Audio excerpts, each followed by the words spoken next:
आवाज सब?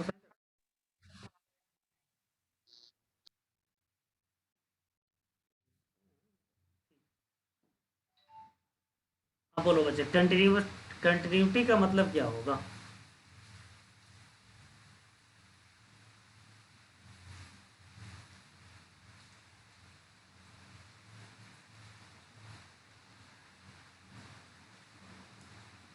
कोई नहीं बोल रहा है। ये दो ग्राफ बना रहे हैं, बोले इसमें कौन कंटिन्यूअस है? फर्स्ट। फर्स्ट कंटिन्यूअस है।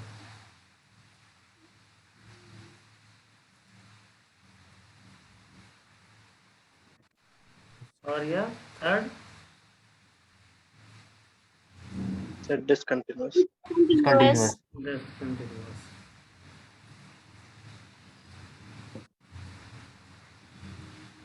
इसको भी अलग कर देते हैं।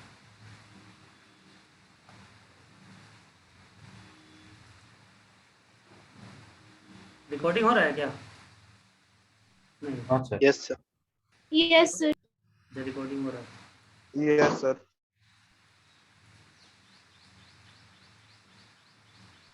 ठीक, इसको भी सेपरेट कर देते हैं।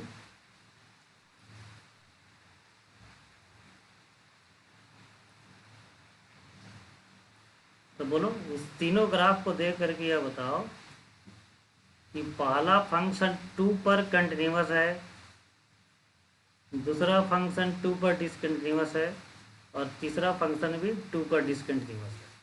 तो कंटिन्यूटी को डिफाइन कैसे किया जाए मैथमेटिकली? वर्ड में तो ऐसे बोल सकते हैं कि ग्राफ में यदि ब्रेक नहीं है तो वह कंटिन्यूअस है, और ग्राफ में कहीं पर भी ब्रेक हो जाए तो वह डिसकंटिन्यूअस फंक्शन हो जाएगा। मैथमेटिकली इसको कैसे हम लोग डिफाइन करेंगे? तो मैथमेटिकली इसको डिफाइन करेंगे कि 2 पर मान लो y कोऑर्डिनेट 5 है,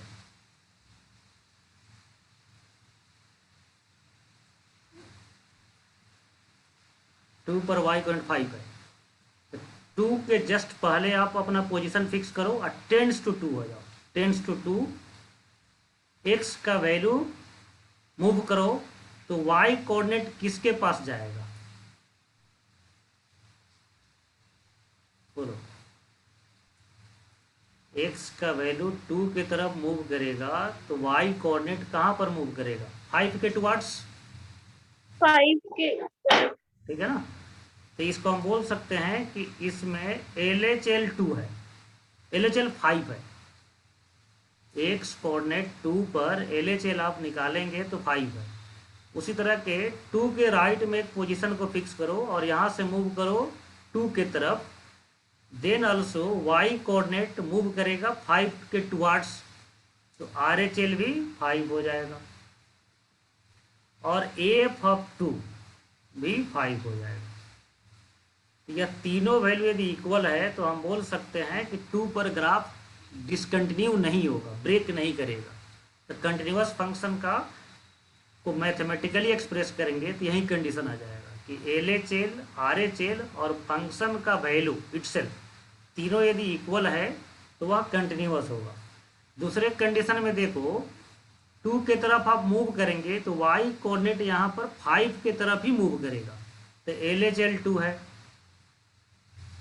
5 है। RHL भी आप देखिए तो RHL भी 5 है, दोनों इक्वल है, लिमिट एग्जिस्ट कर रहा है, लेकिन AF ऑफ 2 डिफाइंड नहीं है, एग्जिस्ट नहीं कर रहा है। तो यह ग्राफ क्या हो जाएगा? कंटिन्यूअस या डिसकंटिन्यूअस? तो डिसकंटिन्यूअस। इस तीनों वैल्यू में से कोई भी एक वैल्यू यदि सेपरेट हो जाता है, इक्वल नहीं होता है, तो वह डिसकंटिन्यूअस हो जाएगा। यहाँ पर क्या सिचुएशन है? बोलो कोई। LHL क्या होगा 2 पर, कोई बता सकता है? बोलो। 4। LHL sir. 4। और RHL क्या होगा? RHL 2 पर 5। 5। तो RHL और LHL अनइक्वल हो तो ग्राफ क्या हो जाएगा? ब्रेक कर जाएगा, या डिसकंटिन्यूअस हो जाएगा। यहाँ AF ऑफ 2 देखने की जरूरत नहीं है, और देखेंगे भी तो AF ऑफ 2 4 है। इस तीनों वैल्यू में से कोई भी दो वैल्यू अनइक्वल हो जाए, या डज नॉट एग्जिस्ट हो जाए, या अनडिफाइंड हो जाए, यहाँ डिफाइन लिखा गया, नॉट डिफाइंड। अनडिफाइंड हो जाए तो फंक्शन डिसकंटिन्यूअस हो जाएगा। तो कंटिन्यूटी का डिफिनीशन मैथमेटिकली या वर्ड में बहुत ही ईजियर है, इसमें कोई कठिनाई की बात नहीं है। तो कंटिन्यूअस फंक्शन का मतलब हो गया, इसमें थ्योरी के नाम पर बहुत कुछ हम लोग नहीं लिख पाएंगे। कंटिन्यूअस फंक्शन का मतलब हो गया no break in graph, graph में ब्रेक नहीं होना चाहिए। और किसी का ग्राफ में ब्रेक होगा या नहीं होगा, यह 3 जगह से आपको परमिशन लेना पड़ेगा। क्या क्या परमिशन लेना पड़ेगा? LHL, RHL और फंक्शन का वैल्यू, तीनों यदि इक्वल है तो ग्राफ में ब्रेक नहीं होगा और वह फंक्शन उस पॉइंट पर कंटिन्यूअस होगा। ठीक है, तो condition of continuity at A point x equal to A पर कंटिन्यूटी चेक करना है तो क्या क्या चेक करना पड़ेगा, बोलो तुम लोग, क्या चेक करना पड़ेगा? LHL, RHL और फंक्शन का वैल्यू, तीनों नंबर इक्वल होगा तो फंक्शन कंटिन्यूअस कहा जाएगा। ठीक है, continuity at ends of domain, मान लो कोई फंक्शन डिफाइन है 2 से लेकर के 10 तक, क्लोज इंटरवल, इफ इंटरवल भी क्लोज्ड, तो 2 बोलो डोमेन में है या नहीं? है सर। 2 से 10 मान लो ओपन इंटरवल आता डोमेन, तब 2 डोमेन में रहेगा या नहीं रहेगा? नहीं रहेगा। नहीं रहेगा। तब यहाँ पर कंटिन्यूटी चेक करने का कोई मीनिंग नहीं है। तो डोमेन के एंड पॉइंट पर कंटिन्यूटी तभी चेक करेंगे जब इंटरवल क्लोज्ड हो। तो यहाँ पर ब्रैकेट में लिखा हुआ है इफ इंटरवल भी क्लोज्ड, कंटिन्यूटी एट एंड सब डोमेन। अब मान लो 2 पर कंटिन्यूटी चेक करना है तो LHL क्या होगा, डोमेन से बाहर हो जाएगा या डोमेन में रहेगा? 2 से 10 है तो 2 पर LHL डोमेन से बाहर हो जाएगा, तो को नहीं निकालेंगे। तब 2 पर LHL नहीं निकालेंगे, केवल RHL निकालेंगे और f ऑफ 2 को देखेंगे, दोनों इक्वल होगा तो 2 पर कंटिन्यूअस होगा। उसी तरह से 10 पर कंटिन्यूटी चेक करना है तो बोलो क्या लिखा जाए? 10 पर कंटिन्यूटी चेक करेंगे तो दो ही condition, LHL equal to f of 10। ठीक है, लेकिन वहीं 7 पर चेक करना हो तो ये डोमेन का इंटीरियर पॉइंट है, तब क्या करेंगे? बोलो जल्दी बोलो। RHL LHL दोनों, LHL, RHL और F of 7 तीनों वैल्यू कैलकुलेट करना पड़ेगा। यह फर्स्ट पॉइंट था डोमेन के इंटीरियर पॉइंट के लिए, यह ए जो है इंटीरियर पॉइंट ऑफ डोमेन।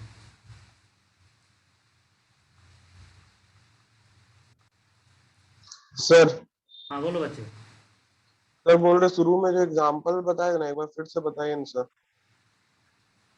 अरे नहीं, जैसे सीधा मतलब क्या है, जैसे यह ग्राफ जो है कंटिन्यूअस है और यह डिनोट करेगा डिसकंटिन्यूअस फंक्शन, तो फिगर बना करके देखना तो बहुत आसान है कौन कंटिन्यूअस है कौन डिसकंटिन्यूअस है, लेकिन बिना फिगर बनाए हुए हर जगह हर फंक्शन का ग्राफ तो नहीं बना सकते हैं। तो मैथमेटिकली इसको कैसे हम लोग एक्सप्रेस करेंगे कि कौन फंक्शन कंटिन्यूअस है कौन फंक्शन डिसकंटिन्यूअस है, तो इसके लिए लिमिट का हेल्प लेना पड़ेगा। तो मान लो 2 पर कंटिन्यूटी चेक करना है तो 2 पर LHL भी निकालेंगे, RHL भी निकालेंगे और 2 पर y कोऑर्डिनेट भी निकालेंगे। तो LHL का मतलब जस्ट 2 के नेबरहुड में, RHL का मतलब जस्ट 2 के नेबरहुड में लेकिन 2 से ग्रेटर। यह तीनों यदि एक ही नंबर के पास अप्रोच कर रहा है, एक ही y कोऑर्डिनेट दे रहा है, तो फंक्शन कंटिन्यूअस हो जाएगा। और यदि किसी दूसरे सिचुएशन में मान लो LHL निकाले, RHL निकाले और f ऑफ 2 निकाले और तीनों में कोई भी डिफरेंट वैल्यू दे दिया या अनडिफाइंड कोई हो गया या इन्फिनिटी हो गया, तो वह डिसकंटिन्यूअस फंक्शन का सिचुएशन होगा। बोलो बच्चे। Yes sir. ठीक है ना? Yes, मैथमेटिकली अदरवाइज मैथमेटिक्स को यहाँ से निकाल दो तो सीधा कंटिन्यूअस फंक्शन का डिफिनीशन तो बहुत आसान हो जाएगा। जिसका ग्राफ में ब्रेक हो नहीं हो वह कंटिन्यूअस, अब ब्रेक हो तो डिसकंटिन्यूअस। लेकिन केवल इतना से काम नहीं चलेगा, आपको मैथमेटिकल एक टूल भी चाहिए। तो मैथमेटिकली इसको कैसे हम एक्सप्रेस करेंगे, LHL RHL और फंक्शन का वैल्यू तीनों डिफाइंड हो और तीनों इक्वल हो तो कंटिन्यूअस होगा, और इस तीनों में कोई भी डिस्टर्बेंस होता है तो वह डिसकंटिन्यूअस हो जाएगा। लेकिन यह पॉइंट हुआ इंटीरियर के लिए, लेकिन डोमेन के इंड पॉइंट पर चेक करेंगे तो दोनों तरफ का लिमिट नहीं निकालेंगे, केवल वन साइडेड लिमिट निकालेंगे और फंक्शन का वैल्यू निकालेंगे।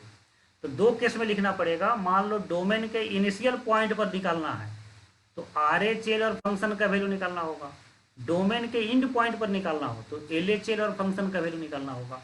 तो दोनों केस को कंबाइंडली हम लिखते हैं, कंबाइंड करके कि one sided limit equal to function का value, one sided limit equal to value of function. अब वन साइडेड लिमिट में LHL होगा या RHL होगा तो वह डिपेंड करेगा इनिशियल पॉइंट पर आप चेक कर रहे हैं या लास्ट पॉइंट पर चेक कर रहे हैं। तो बोलो, दो पार्ट में लिखा है या इसी समझ जाएंगे आप? यस सर, समझ जाएंगे। Yes sir. आइए, इक्वल टू का मतलब है नो डाउट फाइनाइट नंबर आना चाहिए वैल्यू में। तो फाइनाइट नंबर बार बार नहीं लिखते हैं, यह अंडरस्टूड है। यहाँ पर भी ये तीनों वैल्यू फाइनाइट नंबर के बराबर होगा। इनफाइनाइट हो जाएगा कोई भी, मान लो आप LHL निकाले और वहीं इन्फिनिटी हो गया तो RHL निकालने की जरूरत ही नहीं है, सीधा बोलेंगे डिसकंटिन्यूअस। ठीक है ना, आप केवल कंटिन्यूअस का याद रखिए, उसके अलावा जो कुछ भी आएगा तो डिसकंटिन्यूअस। तो कंटिन्यूअस के लिए सिंगल कंडीशन है LHL RHL और फंक्शन का वैल्यू तीनों फाइनाइट हो एंड इक्वल हो।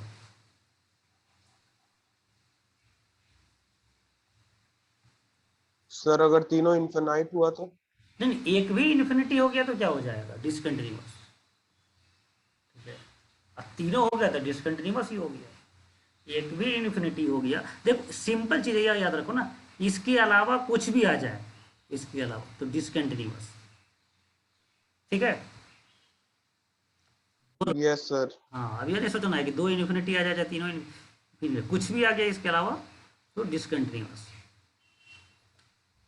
ठीक है, अब कोई फंक्शन डिसकंटिन्यूअस होगा तो क्या क्या रीजन हो सकता है डिसकंटिन्यूअस होने का? कंटिन्यूअस होने का तो एक ही रीजन है, LHL RHL और फंक्शन का वैल्यू तीनों इक्वल हो एंड फाइनाइट हो।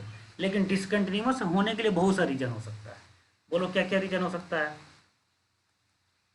कंटिन्यूटी का कंडीशन यह है, या तीन वैल्यू फाइनाइट हो और इक्वल हो।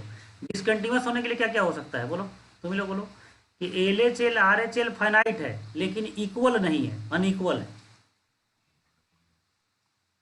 हो जाएगा डिसकंटिन्यूअस। यस तब एफ ऑफ ए चेक करने की जरूरत ही नहीं है। LHL RHL फाइनाइट तो है बट इक्वल नहीं है, अनइक्वल है, तो इसको बोलेंगे फर्स्ट काइंड का डिसकंटिन्यूटी। फर्स्ट काइंड का डिसकंटिन्यूटी का प्रकार बहुत होगा, कंटिन्यूटी का प्रकार एक ही है लेकिन डिसकंटिन्यूटी बहुत वैरायटी का होगा। या यह हो सकता है कि LHL RHL में से कोई एक इन्फिनिटी हो या दोनों इन्फिनिटी हो जाए। एटलीस्ट वन का मतलब क्या हुआ? कोई एक, कोई भी एक। दोनों हो गया तो भी डिसकंटिन्यूअस। तभी होगा डिसकंटिन्यूअस। तो ये इसको बोलेंगे सेकेंड काइंड का डिसकंटिन्यूटी। अच्छा, ये first kind second kind numbering नहीं है, ये नाम है। जब LHL RHL फाइनाइट नंबर हो और अनइक्वल हो तो उसको बोलेंगे डिसकंटिन्यूटी ऑफ फर्स्ट काइंड, या नाम है, ये वन नंबर नहीं है, यह सेकेंड काइंड नाम है। ठीक है, तो इन्फिनिटी वाले केस को डिसकंटिन्यूअस जब भी होगा तो उसका नाम हो जाएगा डिसकंटिन्यूटी ऑफ सेकेंड काइंड। अब फाइनाइट नंबर के साथ साथ यदि डिसकंटिन्यूअस है अनइक्वल होने के कारण तो वह हो जाएगा डिसकंटिन्यूटी ऑफ फर्स्ट काइंड। बोलो, यहाँ तक क्लियर है? Yes sir. ठीक है, यस सर। अब देखो फाइनाइट वाले में भी देखो दो ब्रांच बनेगा कि एक ही ब्रांच बनेगा?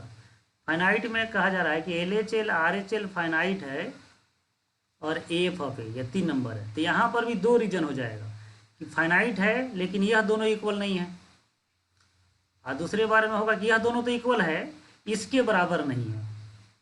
तो इसमें भी दो ब्रांच बनेगा। ठीक है ना। इसमें भी दो ब्रांच बनेगा फर्स्ट काइंड में। फर्स्ट काइंड में पहला ब्रांच बनेगा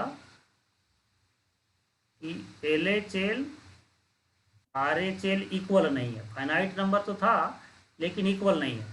और दूसरा केस बनेगा कि LHL RHL तो इक्वल है लेकिन F of A he support नहीं कर रहा है, वह इक्वल नहीं है, तब भी वह डिसकंटिन्यूअस हो जाएगा। सबके समझे क्या ये बात? Yes sir. तो पहला Yes, जो sir. काइंड है वो फर्दर स्प्लिट हो सकता है दो पार्ट में। अब LHL not equal to RHL है तो इसको ग्राफिकली सबको दिखाना है। तो कैसे हम लोग ग्राफ से दिखाएं? चलो तुम लोगों को ग्राफ बताना है। आगे जगह है क्या? नहीं, यहाँ पर जगह है। चलो यहाँ पर आ जाते हैं।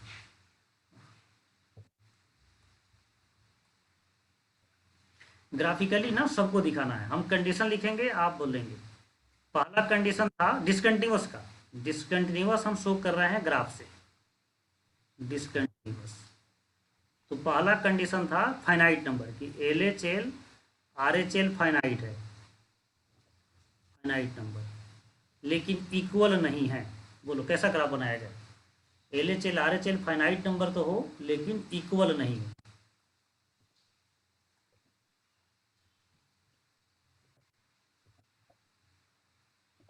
ये हो जाएगा क्या? Yes sir. LHL डालेंगे, जो भी यहाँ पर वाई कोऑर्डिनेट हो, वाई कोऑर्डिनेट शो नहीं कर रहे हैं। या मान लो इधर वाई एक्सिस भी ड्रॉ कर दे और यहाँ पर बोल दे कि यह कोऑर्डिनेट 2 है और यह कोऑर्डिनेट 4 है, तो LHL क्या हो जाएगा? 2 RHL 4, दोनों इक्वल नहीं है तो यह ग्राफ डिसकंटिन्यूअस हो जाएगा। अब आपको यह बताना है, हम ग्राफ बना रहे हैं और आप बताएंगे कि क्या इसमें सिचुएशन है। आपको सिचुएशन आपको बोलना है वर्ड में। अब बोलो यहाँ पर क्या क्या इक्वल है, क्या क्या इक्वल नहीं है। LHL is equals to RHL. LHL equal to RHL, F not equal to F of 2. Not equal to RHL. LHL RHL equal है लेकिन F of 2 अनइक्वल है। F of 2 क्या हो जाएगा? 4 या 5? 5. 5। LHL 4. ठीक है ना। तो LHL RHL यदि फाइनाइट है तो इसमें भी दो प्रकार हो जाएगा। पहला काइंड हो जाएगा कि दो या इस तरह का, और सेकेंड काइंड हो जाएगा इस तरह का। इसका भी नाम है, वह नाम हम थोड़ा देर में बताएंगे। एक और ग्राफ देखो,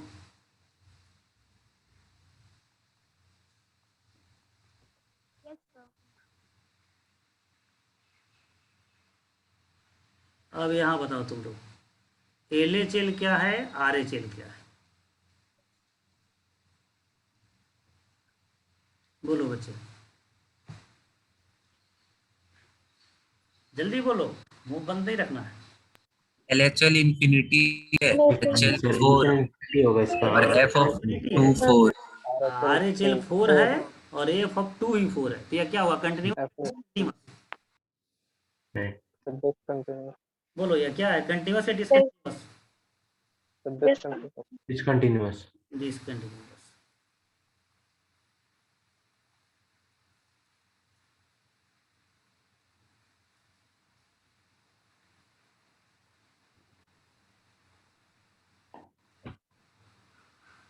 अब बोलो LHL क्या होगा, RHL क्या होगा, F of 2 क्या होगा? So LHL RHL infinity. LHL equals to RHL infinity और F of F of 2 4 is है। 4. हो जाएगा। यहाँ पर LHL इन्फिनिटी है, RHL भी इन्फिनिटी है, F of 2 4 है। F of 2 4 हो जाएगा। तो बोलो इस डिसकंटिन्यूटी का नाम क्या होगा? फर्स्ट काइंड या second kind? Second kind. Second. Second kind. और इसकी प्रीवियस जो ग्राफ है उसका नाम क्या होगा? Discontinuity. Second kind. Second kind. First graph का नाम क्या होगा? डिसकंटिन्यूटी या फर्स्ट काइंड या second kind? First The kind. first kind. First kind. और इसका नेक्स्ट का नाम क्या होगा? Second kind. Second kind. First kind. ये सेकेंड First ग्राफ kind. का नाम क्या होगा? डिसकंटिन्यूटी ऑफ फर्स्ट काइंड या सेकेंड काइंड? First kind.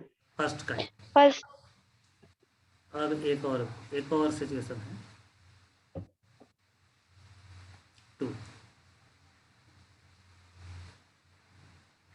यहाँ बताओ LHL क्या होगा और RHL क्या होगा?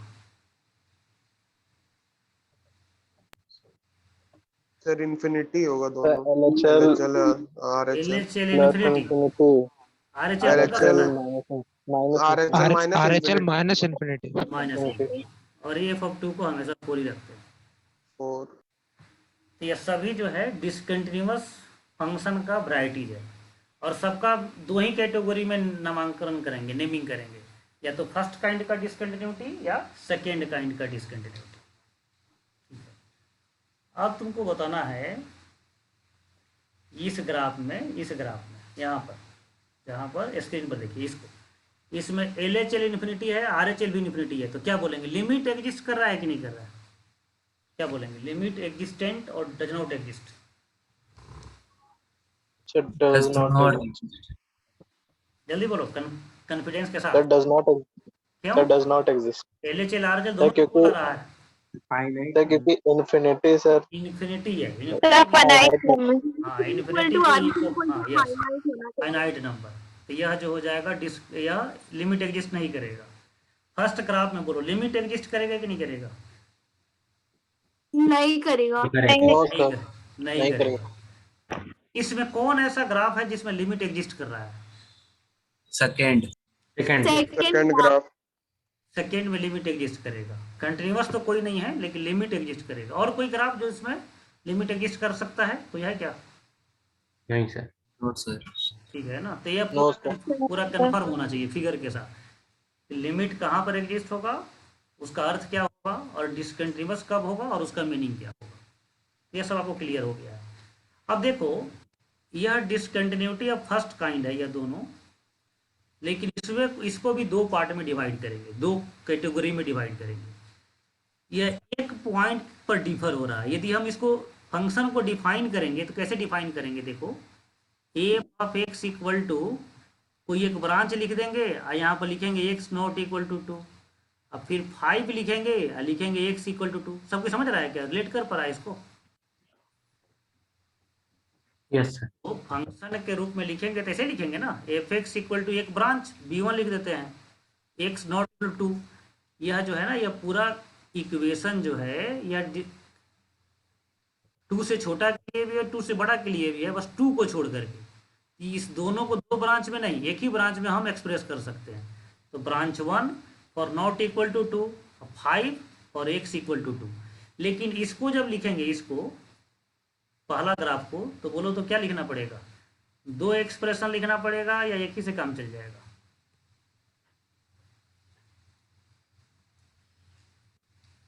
जल्दी बोलो। पहला को यदि लिखना हो तो ब्रांच 1 लिखना पड़ेगा, छोटा है 2 से, अब ब्रांच 2 लिखना पड़ेगा 2 से बड़ा है। ये 2 पार्ट में लिखना पड़ेगा। फर्स्ट को नॉट इक्वल टू और काम चल जाएगा सेकेंड ग्राफ को, लेकिन फर्स्ट ग्राफ को आप लिखना चाहते हैं तो इस तरह से एक्सप्रेस करना पड़ेगा। सबको समझ रहा है क्या? Yes sir. Yes yes sir अच्छा, यहाँ पर 2 पर इक्वल टू दिया जाए, फर्स्ट में या सेकेंड में, कहाँ पर इक्वल टू दिया जाए पहला ग्राफ को? फर्स्ट में। फर्स्ट में। सबको समझ रहा है क्या? फर्स्ट में इक्वल दे। Yes. सर एक बार Yes. फिर से बताइए ना, किसको? ये ब्रांच वाला सर। अरे सीधा देखो ना, मान लो यह कोई क्वाड्रेटिक है, फिर यह क्यूबिक कुछ बन गया, 2 पार्ट में लिखना पड़ेगा। लेकिन यह मान लो क्यूबिक ही ग्राफ जा रहा है, ऊपर भी नीचे भी, केवल डिफर हो गया है 2 पर ना। तो इसको जब फंक्शन के रूप में एक्सप्रेस करेंगे, एक्सप्रेशन के रूप में, तो इसको एक्स नॉट इक्वल टू 2 के लिए एक ब्रांच लिखेंगे और एक लिखेंगे एक्स इक्वल टू 2 के लिए। लेकिन पहला को इस तरह कंडीशन नहीं लिखना पड़ेगा, एक लिखना होगा 2 से छोटा के लिए और दूसरा लिखना पड़ेगा 2 से बड़ा के लिए, क्योंकि वो 2 से छोटा के लिए अलग फंक्शन है और फिर गैप अप हो करके दूसरा फिर फंक्शन आ रहा है, दूसरा ब्रांच आ रहा है 2 से बड़ा के लिए। ठीक है, तो पहला को जब एक्सप्रेस करेंगे तो less than greater than sign के साथ, और सेकेंड ग्राफ को एक्सप्रेस करेंगे तो इक्वल टू और नॉट इक्वल टू के साथ। नहीं समझ में? बहुत इजी चीज है। यस सर समझ। सबकी समझ रहा है क्या? Yes, sir. यस यस अब देखिए इक्वल टू 2 को शामिल करना है पहला ग्राफ में, तो 2 को शामिल किस में करेंगे? लेस देन इनइक्वलिटी के साथ या ग्रेटर देन के साथ? Sir, less than 1. Less than के साथ। और मान लो कुछ चेंजिंग कर दिया जाए,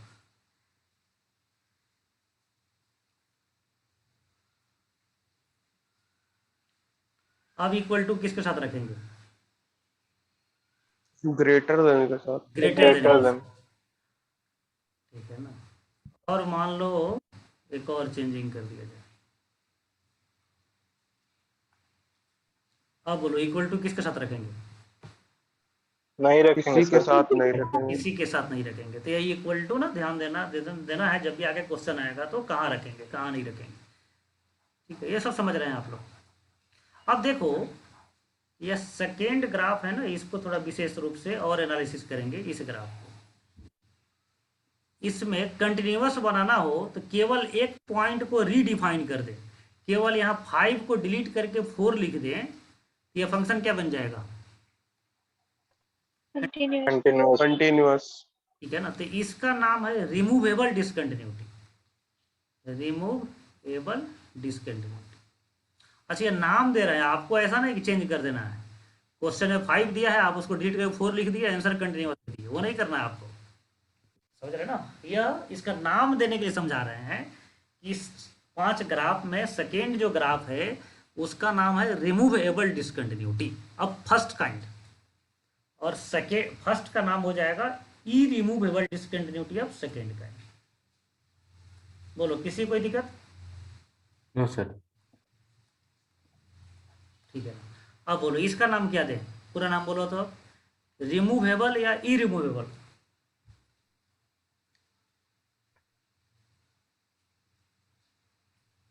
बोलो बच्चे जल्दी। थर्ड का ग्राफ का नाम क्या होगा? रिमूवेबल या इरिमूवेबल?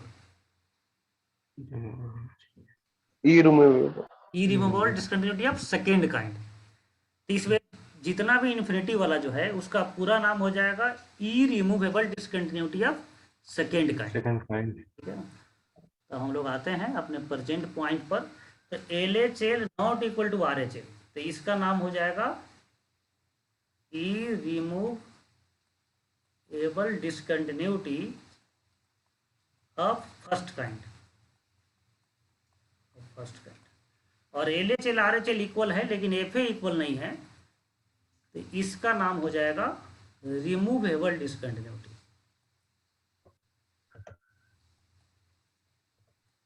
इसके नेचर के कारण इसका नाम रखा गया है रिमूवेबल डिसकंटिन्यूटी। आपको रिमूव नहीं करना है, और इसमें नाम हो जाएगा irremovable discontinuity of second kind. बोलो किसी को कोई दिक्कत इसमें? No sir. ठीक है ना, No, sir. सबको समझ रहा है ना? तो यह सब ऑप्शन में रहता है। जब 4 ऑप्शन, जब ऑब्जेक्टिव क्वेश्चन का आप देखेंगे 30 तरह का रह सकता है कि रिमूवेबल डिसकंटिन्यूटी इस पॉइंट पर है, इरिमूवेबल डिसकंटिन्यूटी है। मल्टी करेक्ट क्वेश्चन में इस तरह के ऑप्शन ऑफनली देखे जाते हैं। अब देखो यह फर्स्ट काइंड के डिसकंटिन्यूटी जिसमें नॉन रिमूवेबल है, यहाँ पर बोलते हैं ना, इस लेंथ को बोलते हैं jump of graph, jump of discontinuity, जिसको जंप बोलते हैं कि कितना से जंप किया। तो दोनों लिमिट को LHL RHL को डिफरेंस कर देंगे, सेपरेट कर देंगे। इसमें जंप नहीं होगा, इसमें जंप नहीं होगा। जंप टर्म केवल फर्स्ट ग्राफ के लिए डिफाइन होगा। एक डिसकंटिन्यूअस फंक्शन के लिए एक और टर्म आ गया जंप ऑफ ग्राफ या जंप ऑफ डिसकंटिन्यूटी, और वो ओनली फॉर इसके लिए होता है। तो एक टर्म आएगा जंप ऑफ डिसकंटिन्यूटी, और यह लेंथ होता है, लेंथ, और यह होता है LHL माइनस RHL का magnitude, difference of LHL RHL। Yes clear होगा यह? Yes sir. अब Yes, एक sir. और देखो, एक और इतना है आपको सिचुएशन, नहीं होगा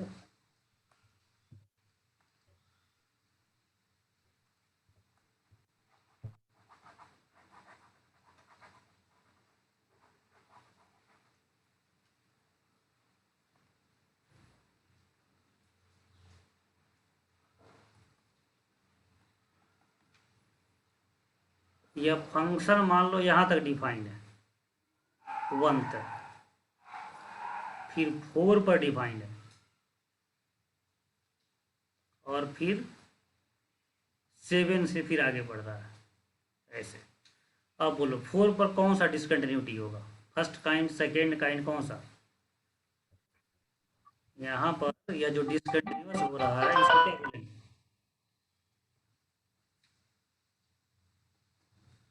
बोलो बच्चे, यहाँ पर फर्स्ट काइंड। एलएचएल क्या फर्स्ट होगा? Kind sir. एलएचएल क्या होगा? फाइनाइट या अनडिफाइंड? क्या होगा एलएचएल?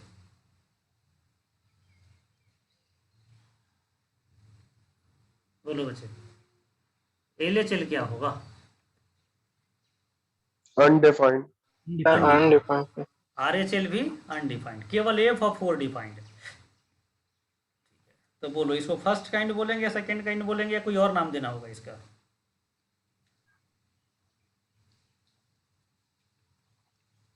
बोलो बच्चे। First kind. नहीं, फर्स्ट काइंड कैसे? फर्स्ट काइंड में है कि एलएचएल आरएचएल फाइनाइट नंबर हो, तब हाँ उसको सर, सेकंड बोलेंगे काइंड। फर्स्ट। सेकेंड काइंड में इन्फिनिटी हो, डिफाइंड नहीं, इन्फिनिटी हो, तो इसका एक अलग से नाम देना पड़ता है, आइसोलेटेड डिसकंटिन्यूटी बोलते हैं। आइसोलेटेड डिसकंटिन्यूटी मतलब जिस पॉइंट पर डिसकंटिन्यूअस है उसके आसपास का नंबर यदि डोमेन में नहीं है तो उसको बोलेंगे आइसोलेटेड डिसकंटिन्यूटी। बोलो बच्चे, है ना? सर एक क्या बोले आइसोलेटेड वाला? मतलब एक सिंगल पॉइंट पर डिफाइंड है और उसके आसपास नेबरहुड डोमेन में नहीं है, तो वहां पर जो डिसकंटिन्यूटी होगा उसका नाम ना फर्स्ट काइंड ना सेकेंड काइंड, उसका नाम होगा आइसोलेटेड डिसकंटिन्यूटी। Yes sir. ठीक है ना? ये जस्ट एक नया नाम हो गया, इसको भी आपको सीखना है। अब देखो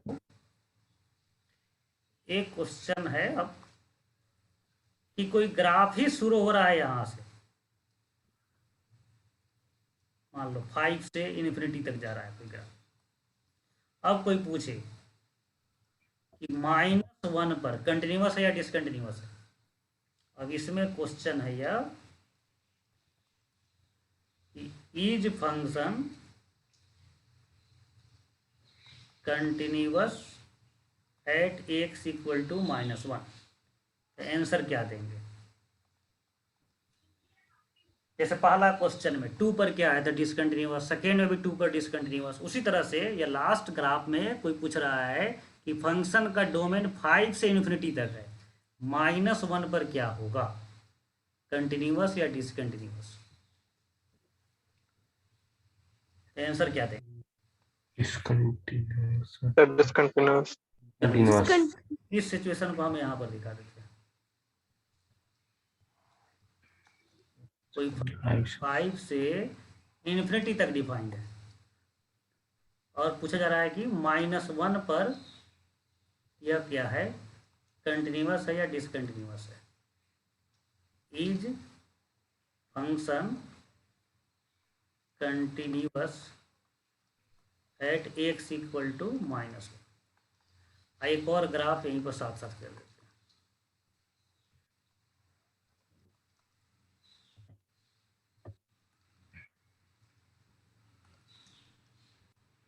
बोलो कोई ये ग्राफ किसका है? tan का सर। 10 का सर। 10 का। अब इसमें क्वेश्चन है is function continuous at x equal to π/2? बोलो क्या answer? Discontinuous. Sir discontinuous. Undefined. Discontinuous. क्या हुआ, कंटिन्यूअस या डिसकंटिन्यूअस? Discontinuous. Sir discontinuous. इसका आंसर हो जाएगा डिसकंटिन्यूअस। क्यों डिसकंटिन्यूअस होगा? क्योंकि सर y/2 से अनडिफाइंड रहता है। अच्छा, यहाँ पर LHL RHL निकालने की जरूरत है कि ग्राफ देख के सीधा बोल देंगे ग्राफ ब्रेक हो रहा है तो डिसकंटिन्यूअस? जब ग्राफ Yes. बना हुआ हो Yes, sir. LHL RHL extra चाहो तो निकालो, अदरवाइज निकालने की जरूरत ही नहीं है।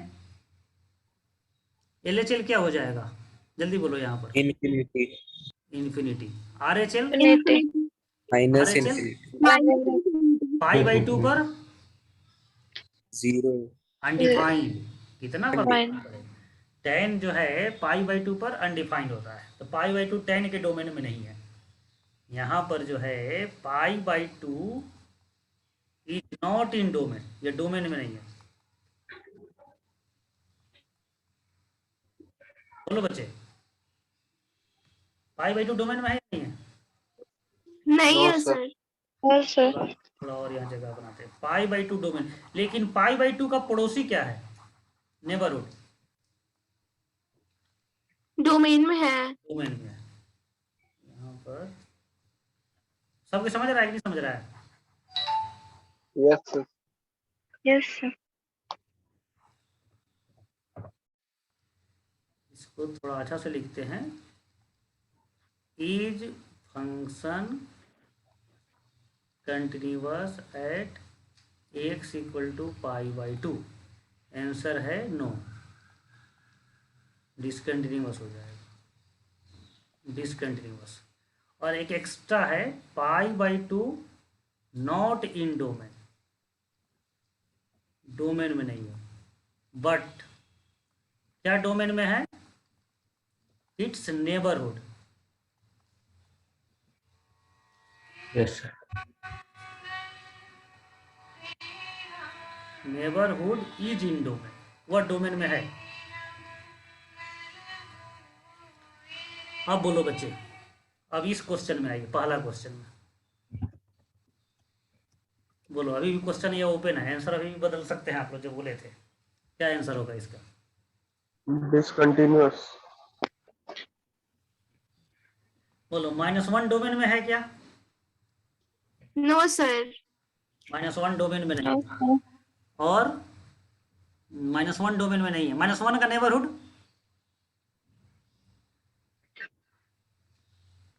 नो